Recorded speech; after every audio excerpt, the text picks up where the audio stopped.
Welcome back. And can you believe it? Here we are on our last session. And I'm so proud of you all for sticking with this, because the ones that stick with it are the ones who are going to have the most results. And I'm sure there's a lot of wonderful stories out there. And hopefully most of you achieved some of the results that you were looking for. But maybe some of you found that, maybe you're just now starting to see results, or maybe you're just stuck on a plateau. But that's what I want to talk about today a little bit is, our long-term plan. So where do we go from here, and how do we use what we've already learned, and then but do it on a longer-term basis? Because this really is all about a lifestyle change. This is it's not about a certain time frame, or I have to achieve a certain goal in a certain amount of weeks or a month or whatnot. It's all about lifestyle change and developing better, healthy eating habits for the rest of your life. So let's take a look at some things that we can do now to help achieve that as a long-term plan. Okay, so first of all, just like we did in the very beginning of our program, I'm talking about goals. We need to talk about goals now. So wherever you're at now, which may be where your goals were, or maybe they're not. Maybe you haven't quite achieved the goals that you wanted, and that's okay. At least we're working towards those goals. So right now is a good time to start over as far as goal making and say, okay, what are my goals now? What do I want to achieve in the next 4 weeks or the next 8 weeks? What do I want to work towards? So take a look at what goals you have for the next few weeks or the next couple of months, and take a look at where you want to be in that time period. Maybe for some of you, you've lost some body fat, and now maybe it's a good time to start gaining some lean muscle. So that might be a great goal to look at as well. Maybe now I want to start working out more with weight training, or doing a little more resistance training, because now I need to, I'm seeing all this extra skin now, but I need to start adding a little more muscle. So that might be a really good goal for a lot of you all, is just to do something more to help build a little more muscle in the body. Maybe for some of you it's going to be to become more active.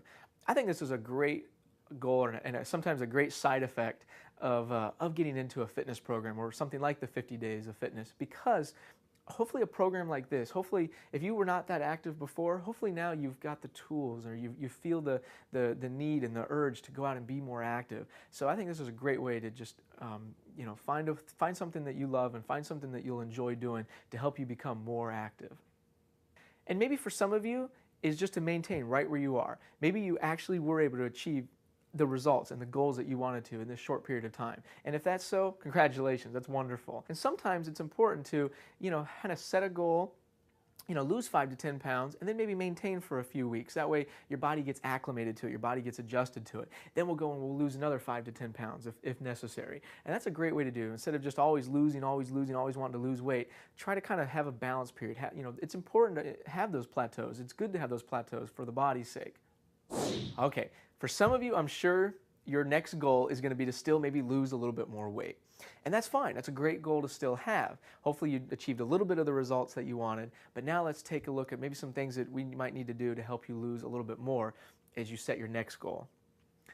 First thing you might want to do, take a week off, take a break. If you've been really hitting it hard, this is a good time to just take a break. Really, take that week off, let your body relax, don't get it out of your mind. I don't want you always thinking, I need to lose weight, because that tends to make you stress out more. So just take a break. Don't take too long off, because obviously the longer you take off, the easier it is to fall off the wagon and the harder it is to get started again. Remember, it's so easy to fall off the track, but it's so difficult to get back on. So take a week off, but don't take any longer than that week. So for those of you who did achieve some results and are still looking to lose a little bit more weight, I just say, okay, continue doing what you're doing. If it's not broken, don't fix it. So obviously the things that you implemented into your regimen worked, continue doing those things.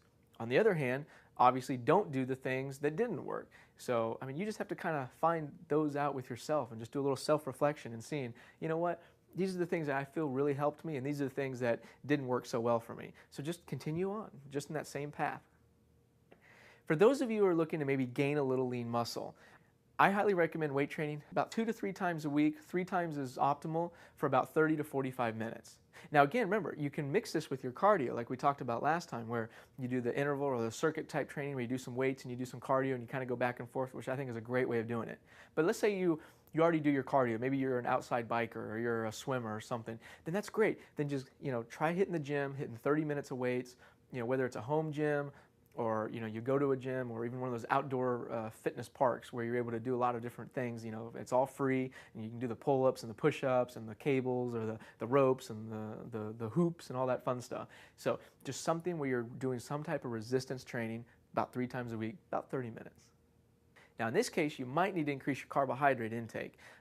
When you start, if you have not been weight training, you're definitely going to probably need to start increasing your carbohydrates if you've been keeping them low, because your body's going to need more energy now, more fuel. Now granted, you want your body to burn fat, but when it comes to weight training, you might need just a little bit more of that sugar in your bloodstream floating around to help you get through those workouts so that you don't get maybe lightheaded or dizzy. So again, you just have to kind of play with it, see how it goes, and use yourself as your own test.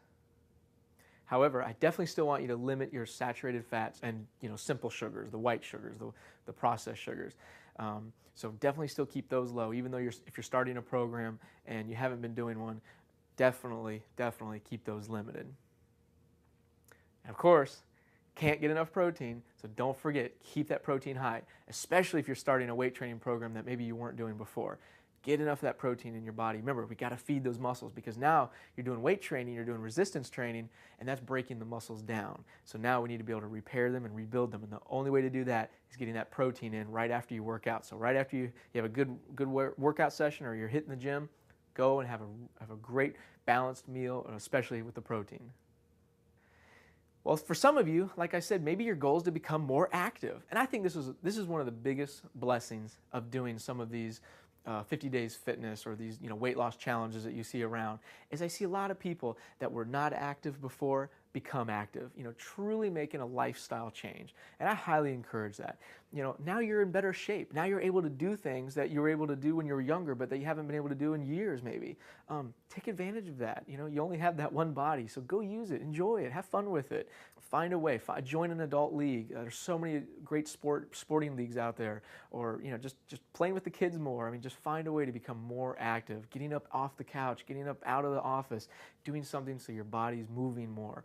You will love it. You will enjoy it. You will sleep better at night, and you'll continue to achieve the results that you want to achieve.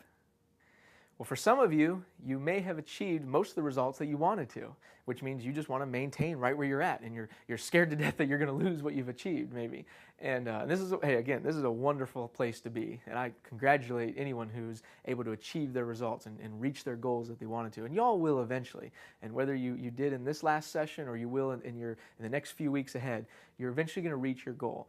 And so the idea is once you do reach your ideal goal, whether it was a pant size or it was a scale weight or whatever your ideal goal was, now we need to focus on how to maintain that. And this is where I see a lot of people get discouraged because they feel like, oh, I need to be on this, this calorie restriction, or I need to always be doing cardio to maintain. And it's not true.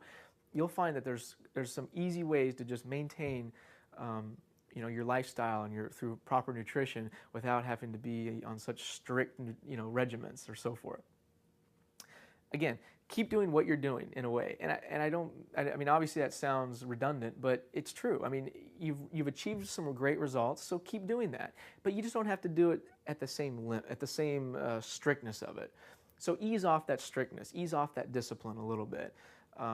You don't have to be so determined. Again, you probably don't need to be writing down your foods anymore. You don't have to be really checking it off because you just know now. And maybe you don't need to be so strict on the carbohydrates. So maybe you can, add a little bit more carbs back into the diet. Just again, try to pick carbohydrates that are going to help you, not hurt you. So, remember, avoid the white sugars, avoid the processed. Try to stick with those lower glycemic carbohydrates that are going to give you energy throughout the day, and still try to limit them at nighttime.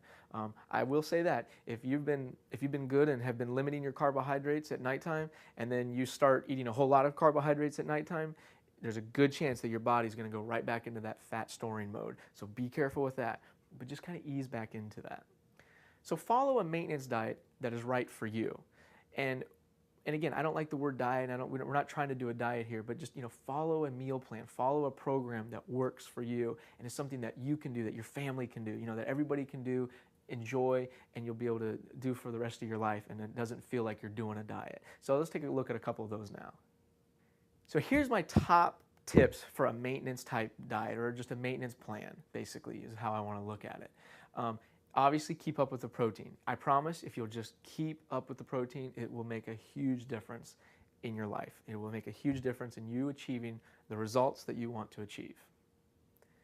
Keep up with the 5 to 6 meals a day. This is important too. Now again, if you miss or you mess up on a day or two, no big deal. It's not going to be a problem. But try to keep that as a regular habit, a daily habit of eating those 5 to 6 meals a day, even as a maintenance diet. That's just a healthier way of eating. Now, some of you may have heard of what we call like a balanced type diet or a 40-30-30 diet. Even like some people call it a zone diet. There's a lot of different names out there and a lot of different, but really to me what it is it's kind of what I like just call it a balanced type diet. And it's where maybe 40% of your calories come from carbohydrates, 30% of your calories come from fats, and 30% of your calories come from protein. If you'll follow that kind of a plan, you will, I think, have incredible results as far as maintaining what you've already achieved. This is just a great healthy eating plan. It's a great healthy lifestyle, and it's a way that you're able to eat a little bit of carbs with most of your meals, even, and you're still eating high on the protein, and you're still getting enough of your fat in. So try to follow a 40-30-30 plan. It will really help you in maintaining the results that you have now and helping you to stay healthy, helping you to stay leaner, helping you to stay more active, more energized. Well, congratulations, you made it. And let me be the first to welcome you to the new and improved you. And remember, it's not a destination, it's a journey. So let's enjoy this journey together and go get some ice cream. Just a little bit.